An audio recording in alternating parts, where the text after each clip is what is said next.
दारा फिरोज चिन्नॉय वो Indian pilot जो पाकिस्तानी फौज से बचकर पैदल इंडिया पहुंचने में कामयाब हुआ। इंडियन एयरफोर्स के एक अफसर की सन 65 की जंग के दौरान अपने जहाज के तबाह हो जाने के बाद पाकिस्तानी सरजमीन पर इमरजेंसी लैंडिंग और फिर वहां से फरार होकर वापस इंडिया पहुंचने की कहानी बीबीसी हिंदी के रेहान फजल ने बीबीसी उर्दू वेबसाइट पर 24 सितंबर 2023 को शाया की। ये कहानी सुनिए सकलैन इमाम की जुबानी। ये सन 1965 की बात है जब 6 सितंबर की रात पाकिस्तानी फ़िज़ाइया ने C-130 हरक्यूलिस तैयारों का इस्तेमाल करते हुए पठानकोट, हलवाड़ा और आदमपुर के फ़िज़ाई अड्डों पर 180 पैराट्रूपर्स यानी छाता बरदार फौजियों को हमले के लिए उतारा था। लेकिन इनमें से ज़्यादातर फौजियों को इंडियन फ़ौज ने पकड़ लिया। इनमें से 22 अफराद हलाक और बाकी पाकिस्तान वापस जाने में कामयाब हो गए।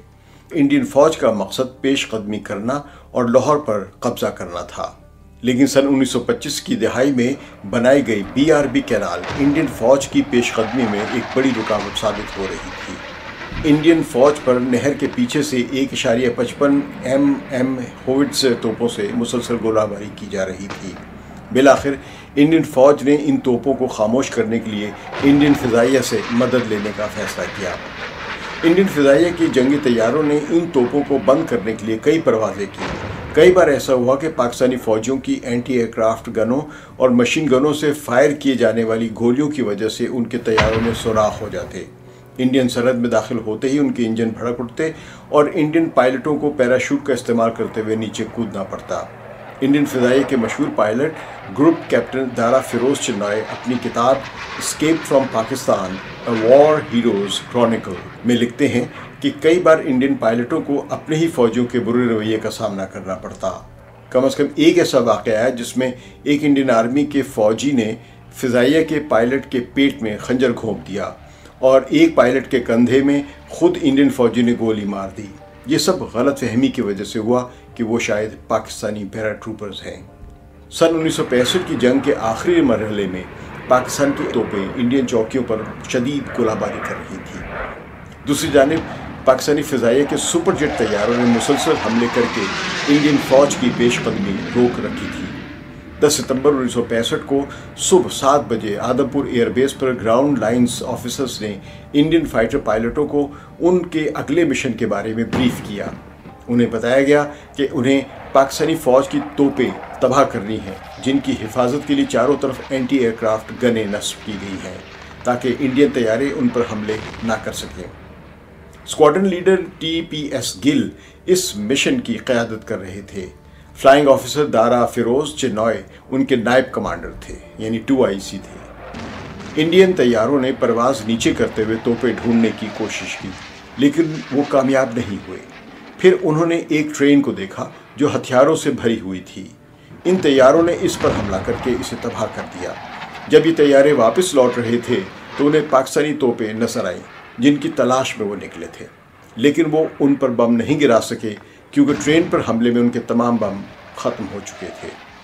वापस आने के बाद उन्होंने अपनी क़यादत को अपनी रिपोर्ट पेश की। क़यादत ने हुक्म दिया कि जल्दी से खाना खाने के बाद इंडियन पायलट बमों के साथ वापस उस जगह जाएं और वहां दोबारा बमबारी करें। फ्लाइंग ऑफिसर दारा फिरोज चिन्नॉय ने दोबारा मिशन पर जाने से पहले जल्दी से पानी का एक गिलास पिया और कमरे से बाहर निकल आए। जब वो बेस पर पहुंचे तो देखा कि उनके साथी पायलट अपने तैयारों की तरफ बढ़ रहे हैं।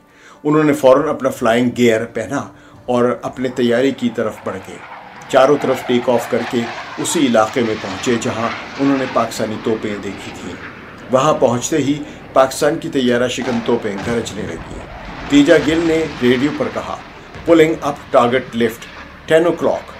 2 सेकंड बाद दारा फिरोज चिन्नॉय ने ऊपर जाकर रेडियो पर पैगाम दिया कि number 2 contact target 9 o'clock rolling इन। उसी वक्त चिन्नॉय ने अपनी सीट के नीचे एक ज़ोरदार धमाका महसूस किया। दारा फिरोज चिन्नॉय लिखते हैं कि धमाका ऐसा था जैसे किसी खच्चर ने ज़ोर से लात मारी हो। उसी लम्हे मेरा इंजन सीज हो गया। मेरे जहाज़ की रफ्तार तेज़ी से 0 पर आ गई। मेरा कॉकपिट धुएं से भर गया और मुझे अपने पीछे आग की तपिश महसूस होने लगी। उन्होंने पैगाम भेजा, I am hit, engine flamed. सेकंडों में धुआं और गर्मी इस कदर बढ़ गई कि वो ना तो जहाज का पैनल देख सके और ना ही बाहर कोई चीज़ नजर आई। जब थोड़ा सा धुआं साफ हुआ तो उन्होंने देखा कि इंजन बंद हो चुका है और पीछे से धुआं और शोले दोबारा कॉकपिट में दाखिल होने लगे हैं। दारा फिरोज चेन्नई के तैयारे में 682 मिलीलीटर के रॉकेट लगे थे और उनका फ्यूल टैंक 3/4 भरा हुआ था। ऐसे में अगर उनका तैयारा 2000 फुट से नीचे गिरता तो उनकी मौत यकीनी थी। 1 सेकंड ज़ाया किए बगैर दारा चेन्नई ने इजेक्शन बटन दबा दिया।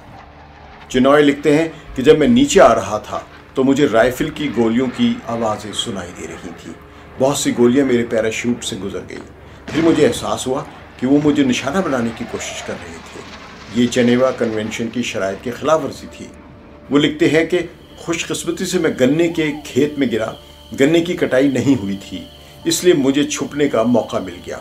मैंने नीचे गिरते ही पाकिस्तानी फौजियों की चीखें और गालियों और खुदकार हथियार से चलाई जाने वाली गोलियों की आवाज़ें सुनी। दारा फिरोज चेन्नई ने गन्ने के खेत में हिरन की तरह टेढ़े मेढ़े अंदाज में भागना शुरू किया। खौफ ने उनके कदमों को मजीद तेज कर दिया था। उन्हें फौरन एहसास हुआ कि पाकिस्तानी फौज उनसे मशरिक की तरफ इंडियन सरहद की तरफ भागने की तवक्को करेंगी, लिहाजा उन्होंने मगरिब की तरफ भागना शुरू कर दिया। आहिस्ता आहिस्ता गाड़ियों की आवाज़ें और उनका ताक़ुब करने वाले पाकिस्तानी फौजी रुक गए। दारा फिरोज चेन्नई लिखते हैं कि मैं फिर भी खेतों के दरमियान दौड़ता रहा और बड़े खेतों में गन्ने की आड़ में अपने आप को छुपाता रहा। थोड़ी देर बाद मैंने शुमाल की तरफ दौड़ना शुरू कर दिया और दौड़ते दौड़ते गन्ने के एक खेत में आराम किया। दारा फिरोज चेन्नई याद करते हैं कि मेरी पूरी कोशिश थी कि मैं ज़रा भी हरकत ना करूं। मुझे मालूम था कि अगर मैं पाकिस्तानी फ़ौजियों के हाथों पकड़ा गया तो मेरे साथ कितना बुरा सलूक होगा। मैंने दुआ करना शुरू कर दी कि जल्द अज जल्द अंधेरा हो जाए। जैसे ही अंधेरा हुआ मैंने गड्ढा खोदा और उसमें अपना नक्शा, रेडार की तौसीक करने वाली शीट और दूसरी चीज़ें दफन कर दी, जो अगर पकड़ी जाती तो दुश्मन के लिए बहुत ज़्यादा मददगार हो सकती थी। कुछ देर आराम करने के बाद आखिरकार दारा फिरोज चेन्नई मशरक़ की तरफ बढ़ने लगे। तब तक अंधेरा हो चुका था। दारा फिरोज चेन्नई लंबी घास और गन्ने के खेतों से गुजरते हुए आगे बढ़ रहे थे। उन्होंने जानबूझकर आबादी और लोगों से गुरेज किया, क्योंकि अगर कोई शख्स या कुत्ता उन्हें देख लेता तो वो खतरे की घंटी बजा देते। दारा फिरोज चेन्नई को एहसास हुआ कि वो सुबह सिर्फ 1 कप चाय पीकर चले थे। वो बेहद प्यासे थे। गर्मी, घबराहट और मुसलसल भागने की वजह से वो बुरी तरह पानी की कमी का शिकार हो रहे थे। उन्होंने पहले कमर भर गहरे पानी वाली एक नहर अबूर की और फिर तेज बहने वाली BRB कैनाल को तैरकर अबूर किया। दारा फिरोज चेन्नई लिखते हैं कि जैसे ही मैं अमृतसर बटाला सड़क पर आया, मुझे लगा कि मैंने इंडिया पाकिस्तान की सरहद अबूर कर ली है। इस दरमियान उन्हें तमिल जुबान में आवाज़ें सुनाई दी।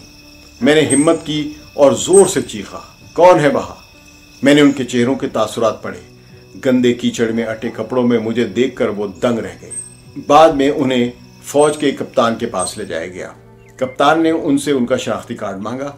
दारा फिरोज चेन्नई ने कहा कि जब वो किसी मिशन पर जाते हैं तो अपने साथ कोई शनाख्ती कार्ड नहीं ले जाते हैं। कैप्टन ने फ्लाइट लेफ्टिनेंट दारा फिरोज चेन्नई के यूनिट और उनके कमांडर के मुकाम के बारे में सवालात किए। दारा फिरोज चेन्नई ने इसे बताया कि ग्रुप कैप्टन जॉक लाइड उनके स्टेशन कमांडर हैं। दारा फिरोज चेन्नई लिखते हैं कि फिर कैप्टन ने पूछा कि क्या आप किसी कहाई को जानते हैं? मैंने जवाब दिया, हाँ, वो मेरी यूनिट में फ्लाइट लेफ्टिनेंट हैं।